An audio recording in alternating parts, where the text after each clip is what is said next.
What's up, guys? It is Ender Shadowwalker today, and I am with Meojin and Chloryptica. Say hi, guys. Hey. Hey.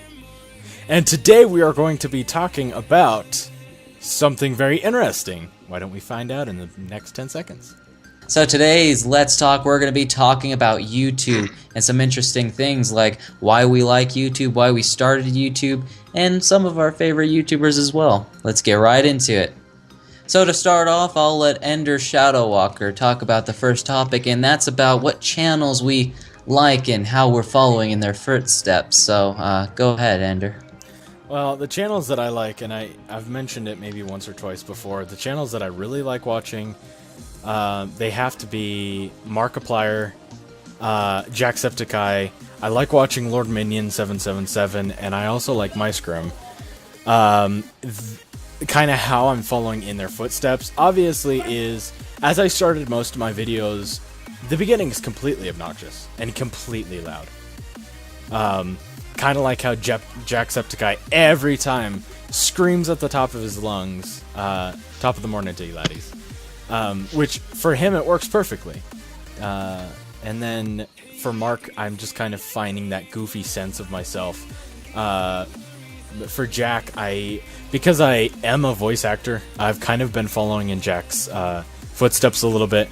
I started maybe about a year ago, just kind of like, as I'm playing, just kind of commentating my own.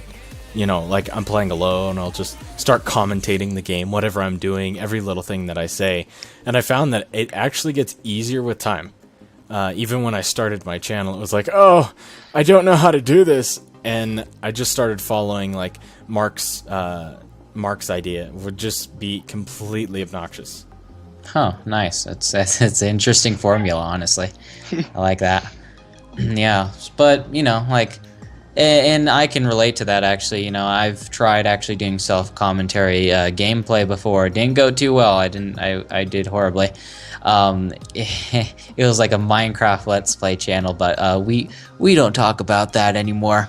But for me personally, the channels I like this one guy named B Dobbins for the win, and he's basically like, I guess you could say he's a video game politician. And he talks about just a whole variety of different games, you know, Destiny, Halo, tons of stuff. But mainly he talks about, like, he does like a self-com just about controversy in the video game community, stuff like that. Either if it's about like Destiny and the shady DLC, or Halo with the, you know, just it going to just making it easier for casuals, stuff like that.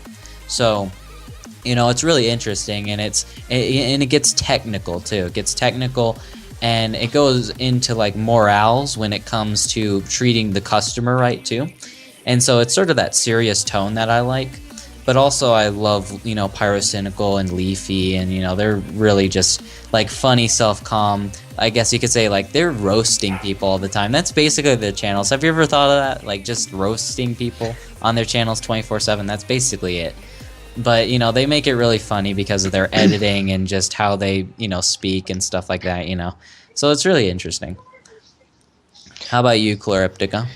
Well, about me, I'm kind of like with Ender here, where I like Jacksepticeye, Markiplier, and all them. I'm trying to be like Jacksepticeye and be outgoing and loud and obnoxious, but at the same time, I'm trying to be soft-spoken and kind of quiet like Mark is.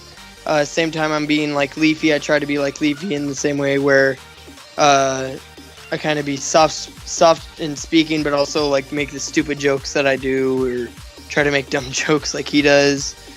And that's about like the only YouTubers I watch. So yeah. Oh well, I mean, all you need is Leafy, you know. All you need, is to watch Dad, you know. Yeah, there you go. So yeah, and then Daddy Leafy and Mommy Pyro. So. Yeah. That's all. Yep, that's all you need. That's all you need. Yep. And you know, they're really interesting channels, and I mean, they're big for a reason. You know, they're doing something right. They're, you know, roasting people in the funniest of ways. But even with someone like Pyro, though, specifically, I'd have to say he doesn't necessarily go hardcore when roasting people. He sort of just makes fun of what they're doing, not the person themselves. But I think the total opposite is with Leafy. Like, he roasts the person themselves and not necessarily what they're doing, you know. And I personally like the pyro thing more, just because it's, you know, it's a little disingenuous when you're making fun of a person, but when you're making fun of what they're doing, it's like it could apply with anyone no matter what, you know. But, you know, besides that, moving on, next topic will be making money on YouTube and, you know, how that works and whatnot. So to start off, I suppose I'll talk about it. And when it comes to making money on YouTube, it's complicated, that's all I'll say. A lot of people think it's based off of views on a video, when it's not that easy. You know, when it comes to making videos, you know, first of all, you have to have a certain sub count to run ads now. That was changed only like, that was changed months ago, but, you know, when it first happened, I wanted to run ads and it was sort of a new thing. But it's based basically off of, the easiest way to explain it is, when you have ads on a video, it's based off of the viewings you have on the ad itself, not necessarily the video. That's the thing. And, you know, it's really interesting that you can make money on YouTube nowadays. Like, it's really, like, it's just really interesting and a fun idea. But anyway, what do you think about making money on YouTube, Ender? I think it's a lot harder than some people might think, because as you work through, you have to constantly keep the videos up, you have to keep them entertaining, you have to, you know, sometimes not even entertaining, you keep them really, really stupid. Some people will watch them too. But you get into those little curves of just like massive disappointment and not quite sure what you're going to make next. Almost a form of like YouTube block.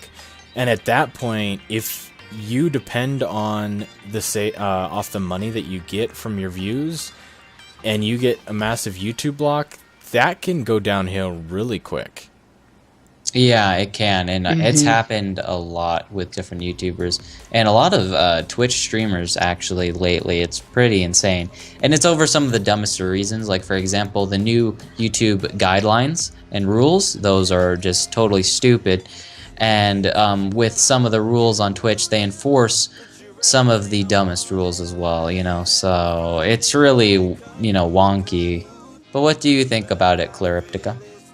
It's an interesting aspect of YouTube. I enjoy it. I enjoy the idea of it, and the idea of making money is kind of, it's interesting, because it's kind of like it was kind of mentioned a little bit. It's kind of like running your own business from your home.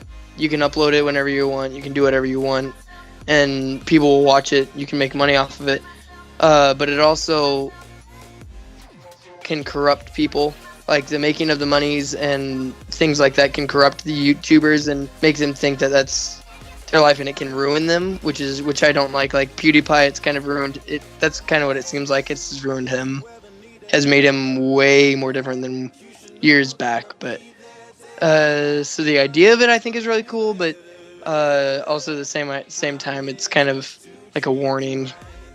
Yeah. So to not get like power hungry, sort of, in a way. I guess it's just more like greed, but like at the same time, you know, you feel power hungry because you're getting tons of money off of something that you're creating, and you know, that can also make your content worse. Like, that'll start taking a toll on you and your content, and then you might repeat videos basically that have gotten you tons of money, and then it's like it gets old and dumb, you know. So yeah, that makes sense, and it could apply to PewDiePie, because, you know, a lot of his videos are just screaming and, you know, just being stupid. But I mean, I think he's changed a lot now, but within like a certain period of time, I think a year to now, that's basically what his channel is.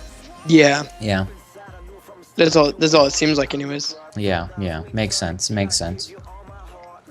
So, what do you like about YouTube personally? Like, you start off, Chloryptica. Why do you like YouTube? I like YouTube for the enjoyment of being able to see others play games, roast, and also being like having a good laugh, or even having a serious time. Just kind of when you need something to do. It's kind of like what I do. But also at the same time, being able to upload and show people and give people enjoyment at the same time. Nice, nice. What about you, Ender?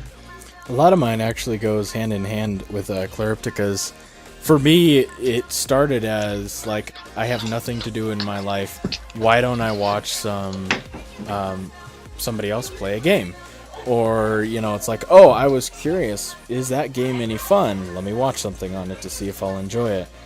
But for me personally, I like the thought of like creating your own little community and having your own, like, not necessarily like fan base, because then it sounds like you're in it for the money, but having your own, how Mark views it, having your own community that you can change people's minds to better the community around you. Yeah, that makes a lot of sense, and you know, I guess you could apply the same for someone like B. Dobbins for the win. Like, he does his videos not for the views, not for the money, but he does it to try to help people to change their mind about things. For example, like if you should buy a game or not. Like, he doesn't do a regular review. He goes in depth. Like, he'll even go in depth of the staff themselves and like what's happening with the game and why certain things are happening, how the game could be better, you know, things like that. And I think more YouTubers should do that. Not too many do that, which is really unfortunate. Not many go like in depth and give a serious personal opinion without wanting any backlash. Like, have you noticed that a lot of YouTubers, they're really careful what they say because they don't want any backlash? Have you seen that? Oh, I've seen it everywhere.